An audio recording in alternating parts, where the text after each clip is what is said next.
Steelers fans, something big just dropped. The AFC North race just got shaken up because Lamar Jackson is suddenly dealing with a new ankle injury, and his status for Sunday against Pittsburgh is starting to look shaky. This update changes the entire tone of the matchup, and it might tilt the field in the Steelers' favor if things get worse. But that's only the start. In a moment, we'll break down every major Steelers injury from today, and then I'll talk about a fascinating new draft projection, one that links Alabama quarterback Ty Simpson to Pittsburgh in a way that could completely change the franchise's future. Before we go deeper, if you love daily Steelers updates, hit that subscribe button, give this video a like, and tap the bell icon so you never miss a breaking story. It really helps the channel grow. Thank you, guys. Now, back to the big headline. Lamar Jackson did not practice today in Baltimore. Yesterday, he was on the field as usual, but afterward, he skipped his normal media availability, something he almost never does. That alone raised eyebrows, and now we know why. Reports say he suffered a new ankle issue during Wednesday's practice, and today the Ravens kept him completely off the field. Make no mistake, this isn't nothing. This is the kind of injury that throws a whole game plan into chaos, especially in a rivalry this intense. Now, do I expect Lamar to sit out a game this massive? Honestly, probably not. Unless he physically can't move, he'll push to be out there. But even if he plays, it's obvious he hasn't been fully healthy for weeks.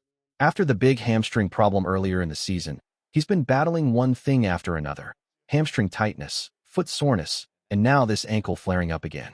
And a quarterback who relies on explosiveness? A quarterback whose game depends on movement? Even a slight limp can change everything. Stick with me.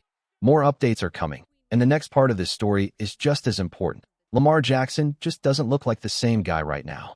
The explosiveness, that quick escape gear he's known for, it's not showing up the way it used to.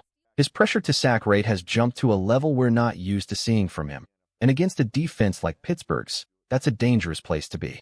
If he can't get the ball out fast, the Steelers' pass rush won't just hit him, they'll feast. But here's the truth. The real threat this week isn't Lamar. It's Derrick Henry, the one player who has punished Pittsburgh more than anyone else recently.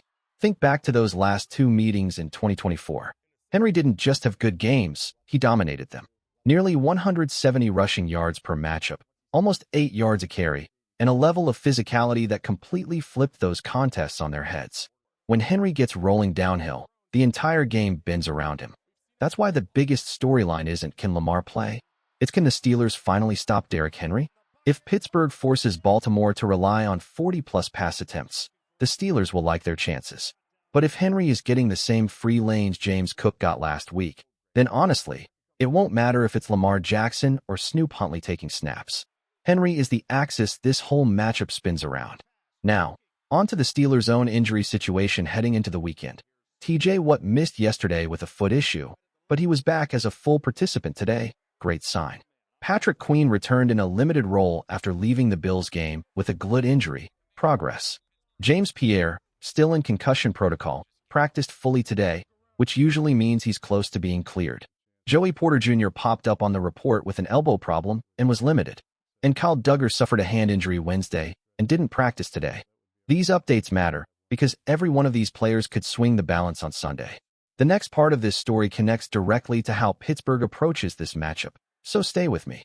Keep an eye on this situation because it could matter a lot more than people realize. If Kyle Duggar can't go, the Steelers will likely turn to Jabril Peppers to pair with Jalen Ramsey at safety.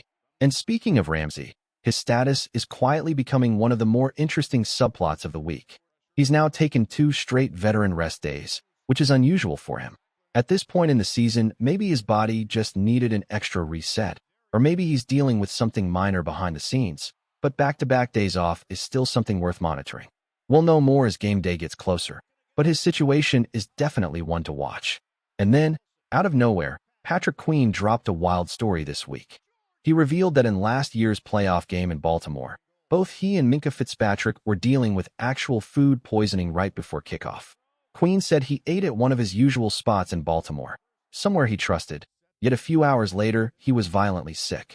He talked about sprinting to the bathroom, throwing up, shaking, freezing, needing multiple 4 bags just to stand upright, and still trying to play a playoff game despite his body practically shutting down. Minkah didn't get hit as hard, but even he said his stomach wasn't right. Suddenly, some things make more sense. Why Queen had one of the roughest performances of his season, why Minkah didn't look like himself, and why Derrick Henry seemed unstoppable in that matchup. Pittsburgh's defense was literally running on fumes. This time around, things are different. Everyone's healthier, everyone's locked in, and nobody's touching Baltimore's seafood on Saturday night. If Queen and Minkah are at full strength, the Steelers' defense should look a whole lot more like the unit fans expect. And the next storyline only adds more fuel to the build-up for Sunday. So stay with me that if he's healthy enough to suit up on Sunday, great. But if he isn't, the entire outlook of this matchup changes instantly. And honestly, I'm curious what you think. If Lamar Jackson can't play, does Pittsburgh take this game from Baltimore? Think about it for a second, because the impact of that decision stretches far beyond 1 week. Now, let's shift to something far more intriguing. A new draft prediction just dropped, and it's one that could send shockwaves through Steelers Nation. Dane Brugler, one of the most respected draft voices in the country, has released his early 2026 mock, and he has Alabama quarterback Ty Simpson landing in Pittsburgh. What makes this fascinating isn't just the pick, it's how highly Brugler ranks him. Right now, he lists Simpson as the No. 1 quarterback on his entire board, the number 2 overall prospect in the entire draft class. That's not casual praise. That's franchise-changing territory. Brugler rarely puts a quarterback that high unless he believes the player has true star upside, decision-making, arm talent, mobility, leadership, all the traits teams build around for a decade. And the fact he sees Simpson as that type of prospect signals how much potential the kid has. A quarterback of that caliber falling anywhere near Pittsburgh's range would open up one of the biggest offseason conversations the franchise has faced in years. And there's a lot more to break down here. So stay with me. Dane Brugler clearly sees something special in Ty Simpson, and honestly, it's hard not to. Simpson's tape this year has looked every bit as polished as the top quarterbacks in college football, especially considering the system he's operating in. Alabama asks him to run a pro-style offense, make full-field reads, work under center, and handle real NFL concepts. That matters. Now, here's where it gets interesting.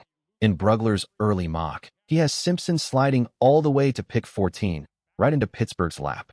Meanwhile, he predicts the Browns trading up to number 1 for Dante Moore, yet still ranks Simpson higher than Moore on his overall board. That says everything you need to know about how Brugler views Simpson's upside.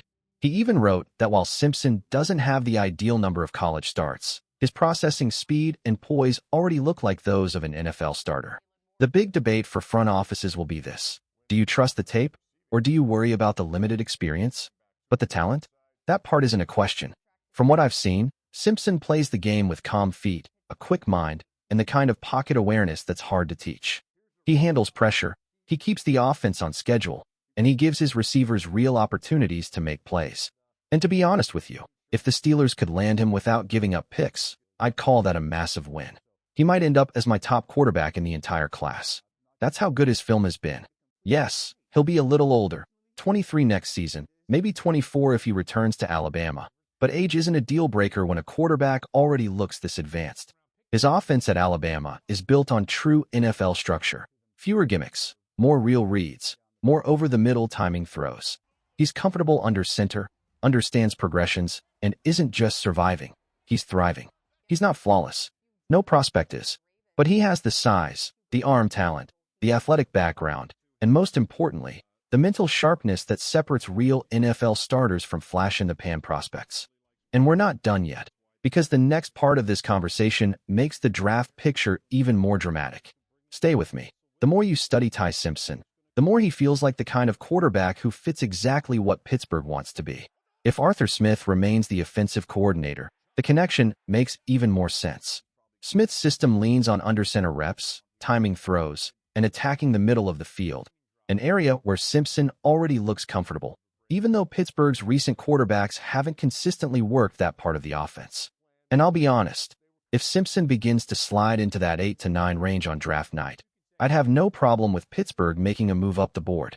A quarterback with his processing, his arm strength, and his ability to stay calm under pressure doesn't come around every year. He checks every box for surviving AFC North football: cold weather, tight windows, heavy pass rush, and big moment poise. If he became the next long-term Steelers quarterback, I think the city would embrace him in a heartbeat. That said, Simpson isn't the only intriguing option. Dante Moore and Fernando Mendoza both carry top-tier traits, the kind of arm talent an athletic upside that can absolutely turn into franchise-level production. The difference is simply timing. Their offenses in college lean heavily on RPOs and screens, meaning there's a bigger adjustment curve if they're asked to operate a pro system immediately. They can get there, no question, but they might need a little more patience during that first year.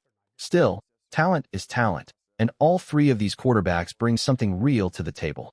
The debate about who should be QB1 isn't just fun, it's important for where the Steelers go next. So now I'm curious, who would you put at the top of this draft class? Simpson's polish?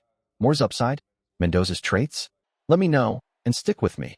There's much more ahead as this quarterback storyline keeps heating up.